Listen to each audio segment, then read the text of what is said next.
현재 일본에서는 매일 한국 뉴스가 주요 언론사에 등장하며 다소 우려의 목소리를 내고 있습니다. 특히나 한일 간 각종 외교 갈등이 이어지고 있고 한 언론은 이에 대해서 집중 조명하고 나섰습니다. 그런데 한국이 최근 이렇게 행동하는 것에 대해 한국이 잘 모르는 부분이 존재하고 있기 때문이며 꼭 한국이 알아줬으면 하는 것이 있다고 하는데요. 한국에 엄청난 보물이 숨겨져 있다는 것입니다. 이러한 한국의 보물을 알게 된다면 한국은 비로소 일본을 이해할 수 있을 것이라는 말을 하고 있습니다. 일본이 한국이 반드시 스스로 인식하고 찾아야 한다는 한국에 숨겨진 보물이 무엇인지 살펴보겠습니다. 첫 번째, SK 주식회사. 일본의 매체 분슈는 한국이 최근 지나치게 흥분하여 일본에 소송을 하고 있다고 우려의 목소리를 냈습니다. 특히 한국 내에서 강제징용 관련 판결이 있었으며 최근에는 일본 정부를 상대로 위안부 배상을 하라고 판결했습니다. 국제소송까지는 아니고 한국 내의 판결이지만 일본은 이에 대해서 너무 소송을 남발하는 게 아니냐고 우려합니다. 그러면서 그러한 한국의 소송 배경에는 한국이 제대로 된 다양한 정보가 부족해서라는 논리를 전개하고 있습니다. 일본 매체 분슈는 분명 한국과 일본 간에 1965년 청구권 협상이 있었고 이는 당시 금액으로 수억 달러에 이르렀는데 문제는 한국이 이것만을 가지고 부족하다면서 일본에 추가적인 배상을 요구하는 것은 모순이라는 것입니다. 그 이후로 가장 먼저 꼽은 것은 일본이 남긴 기업을 한국은 모르고 있으며 이는 반드시 개상되어야 한다는 것입니다. 산케이의 대표적 보수 농객인 구로다는 이에 관해서 한국의 SK 기업을 살펴봐야 한다고 전하고 있습니다. 원래 SK는 일제강점기에 한국 내에 설립된 센큐오 직물이라는 일본 회사가 그 뿌리라고 강조하고 있습니다. 그런데 1945년 일본 패전으로 인해 일본이 후퇴하면서 한국에 넘겨준 기업이 센큐오 직물이라는 것입니다. 그런데 지금 어떻게 됐냐는 것입니다.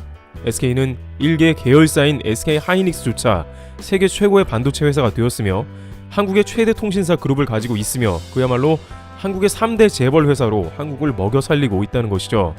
그러면서 한국은 일본이 일제강점시대에 좋은 일도 상당히 많이 했다는 것을 깨달아야 한다고 강조합니다. 당시 일본이 한국에 넘겨준 기업은 SK가 대표적일 뿐 실제로 2,300여 개가 넘는 일본 회사가 통째로 넘어갔고 이는 한국 사회의 산업이 발전하는 뿌리가 되었다는 것으로 한국에는 일제가 기여한 바가 매우 크다는 것입니다. 그러면서 당시에 일본이 세계대전에 패하면서 한국에 아무런 대가 없이 넘겨준 기업의 가치를 따져본다면 당시 가치로만 800억엔에 이르며 그것은 현 시점에서는 수백조 원 이상의 가치로 볼 수 있다는 것입니다. 서울 소공동의 웨스틴조선도 원래는 조선총독부의 철도부 소속의 건물이었는데 이 역시 아무런 대가 없이 한국에 전달되었고 아직까지 5성 호텔로서 잘 사용되며 한국에서 유서 깊은 장소가 되고 있다는 식입니다. 또한 이러한 큰 기업이나 건물들은 물론이고 개인이 운영하던 수많은 중소기업과 동네의 가게들 모두가 일본에서 한국에 그대로 전달이 되어 고스란히 한국의 발전에 쓰인 금액은 이루 헤아릴 수 없다는 논리입니다. 여기에 한국 사람들은 정말 큰 보물이 따로 있다고 하면서 그것은 여름철에 깨달아 알 수 있다는 것입니다. 여름에 집중호우가 발생하는 한국은 서울의 중심에 한강이 범람하는 문제가 오랫동안 있어 왔다고 하면서 하지만 이러한 홍수를 지켜주는 초대형 댐인 소양강댐을 보자면 역시 일본의 자금을 빌려서 지은 것이라고 말하며 정작 서울의 홍수를 보호해 줬더니 그러한 은혜는 잊고서 일본에는 엉뚱한 일을 되풀이하는 모습을 보인다는 것이죠.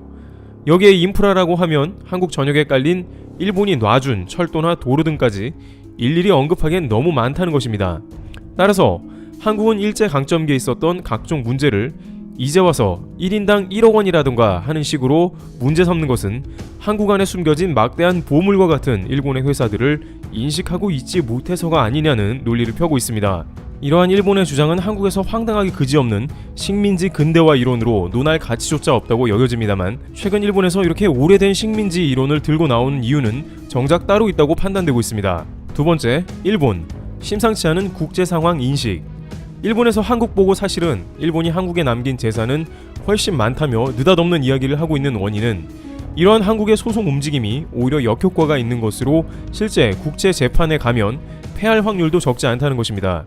일본의 썬데이 마이니치에 따르면 일본 정부의 최근 위안부 관련한 소송이 국제재판소 ICU로 넘겨진다면 오히려 일본이 질 확률이 크다고 밝혔습니다. 매체는 국제 변호사의 질답을 인용해서 일본이 말하는 주권 면제는 위안부나 징용공과 같은 개인에 해당하지 않을 수 있다는 해석이 나올 가능성에 대해서 이야기하고 있습니다.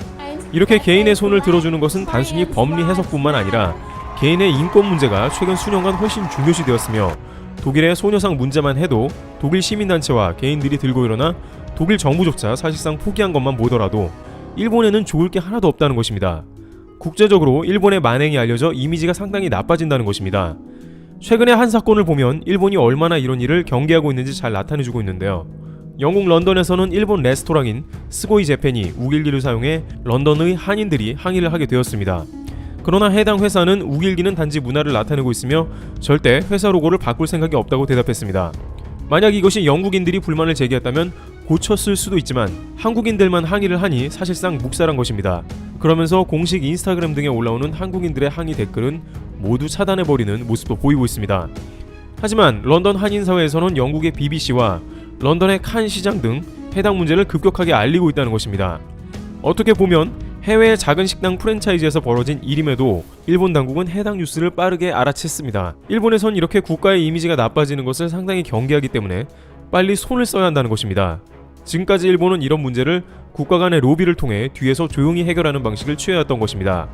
그런데 이것이 한국이 국제재판에 회부하게 되는 등 수면 위로 떠오르게 되면 큰 이슈거리가 되기 때문에 다양한 언론들조차 한국에서 더 이상 일본에 대한 각종 소송 및 이슈를 발생시키지 않게 하기 위해서 한국을 향해 그만하면 충분히 돈은 받았지 않냐는 의미를 계속해서 나타내고 있는 것으로 파악됩니다. 일부 일본의 보수 논객들은 한국 청년들은 이 문제를 좀 반드시 알아줬으면 좋겠다고 호소까지 하고 있습니다. 일본이 한국에 이미 엄청나게 배상했고 숨겨진 보물과 같은 남겨진 자산이 수백조 원에 이르니 가만히 있어달라는 것입니다. 하지만 정말 일본이 우려하는 것은 한국이 국제무대에서 일본이 사죄하지 않음을 계속 알리는 모습인 것입니다. 한편 일본의 보수 논객을 비롯한 보수 매체에서는 한국에 그렇게 할 수밖에 없다는 이유도 덧붙이고 있습니다. 세 번째, 한국이 일본이 남긴 보물을 숨긴다는 이유. 그러면서 한국에는 그러한 엄청난 일본이 남겨준 가치 있는 것들이 숨겨질 수밖에 없다고 하는데요. 가장 큰 이유로는 새로운 정부 이후에 반일운동이 득세하여 정권 유지용으로 일본 때리기를 한다는 것입니다. 예를 들어 불매운동이나 일본에 여행 가지 말자 하는 운동은 정부의 지지율 유지용이라고 말하는 것입니다. 게다가 현 정부는 레드팀으로 친중 정책을 펴고 있는데 대표적으로 바이든 대통령하고 통화하기 바로 이전에 문재인 대통령이 시진핑과 전화한 장면을 해석해 보자면 확실히 미국이나 일본 라인이 아닌 중국을 중요시했다며 이러한 공산주의 흐름은 결국 민주주의 국가인 일본의 반일 감정으로 연결되고 있는 게 아니냐는 주장도 합니다. 이런 흐름 때문인지 최근 1년간 일본에서 한국에 대한 이미지가 급격히 안 좋아지고 있는 모습이 보이고 있습니다. 일본 네티즌들은 한국에 가르쳐주지 말자, 한국을 도와주지 말자라며 믿을 수 없는 국가라고 말합니다. 그러나 정작 과거에 대한 사죄는 하지 않고 한국에 대해 적반하장으로 수출 규제까지 강행한 것은 일본이었습니다.